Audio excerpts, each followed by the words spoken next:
আসসালামু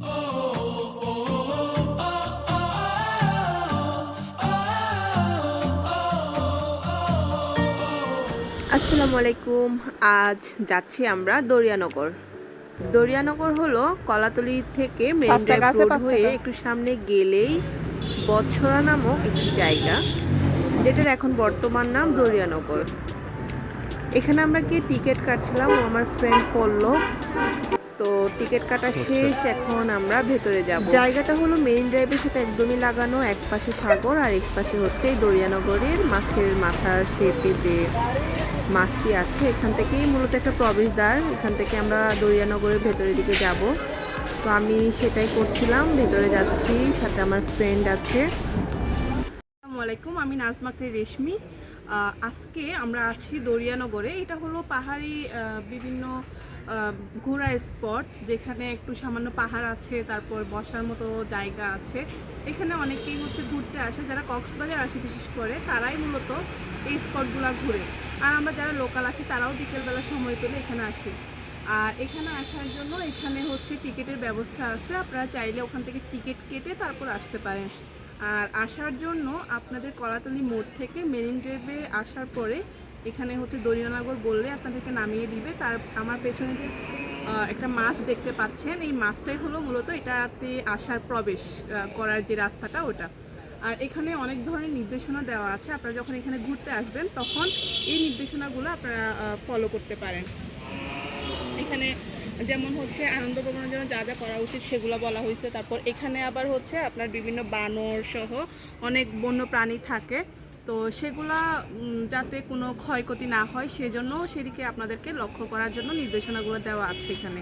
তো চলুন আমরা সামনে যাব, যাওয়ার পরে ওখানে আপনাদেরকে কিছু ভিডিও দেখাবো আমরা কি কি আছে এখানে।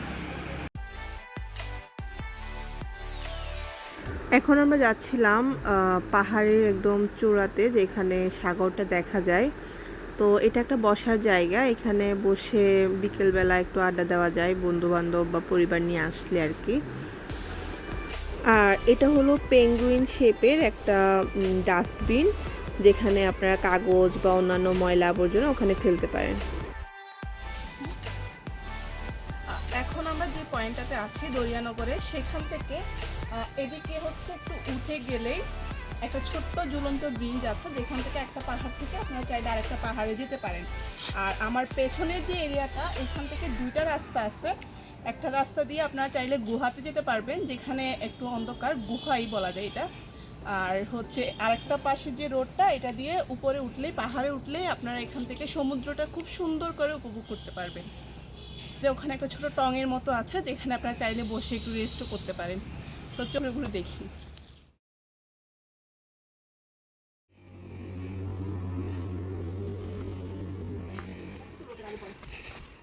কক্সবাজারে এমন অনেকগুলা পয়েন্ট আছে, অনেকগুলা দর্শনীয় স্থান আছে, যেগুলো আসলে আমরা শুধুমাত্র না জানার কারণে আসতে পারি না।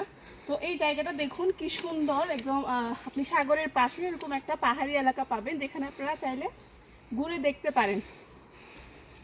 এখানে একটু পরপরই এরকম বসার মতো সিট দিয়েছে, যাতে আপনারা হাঁপিয়ে গেলে বসতে পারেন। এখন আমরা যাচ্ছি কাঙ্ক্ষিত সেই গন্তব্যে, যেখান থেকে পাহাড় থেকে আমরা সমুদ্র দেখব। ও বাসি তুই দেখ চলে গেছিস কই।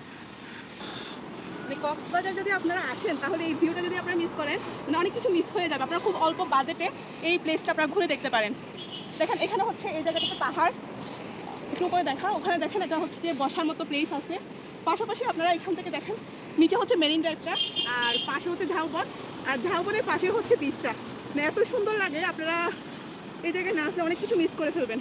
তো জিনিসটা ধানটেট, মানে একসাথে অনেকগুলো কম্বিনেশন পাবেন আপনারা এখানে। আপনারা যখন কক্সবাজার আসবেন তখন আপনারা চেষ্টা করবেন এখানকার লোকাল যে গাইডগুলো আছে, ট্যুর গাইড, তাদের সাথে যোগাযোগ রাখতে।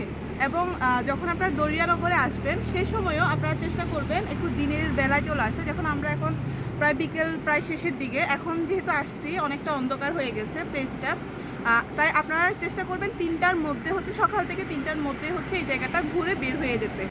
যদি পাহাড় থেকে এরকম অপরূপ একটা সৌন্দর্য আপনারা দেখতে চান, তাহলে অবশ্যই দরিয়ানগর যেতে হবে।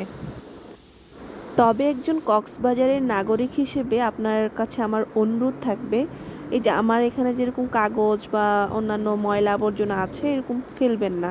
প্রয়োজনে ব্যাগে করে সাথে নিয়ে ওখানে নিচে যে ডাস্টবিন আছে সেখানে ফেলবেন। ধন্যবাদ কক্সটুরির সাথে থাকার জন্য।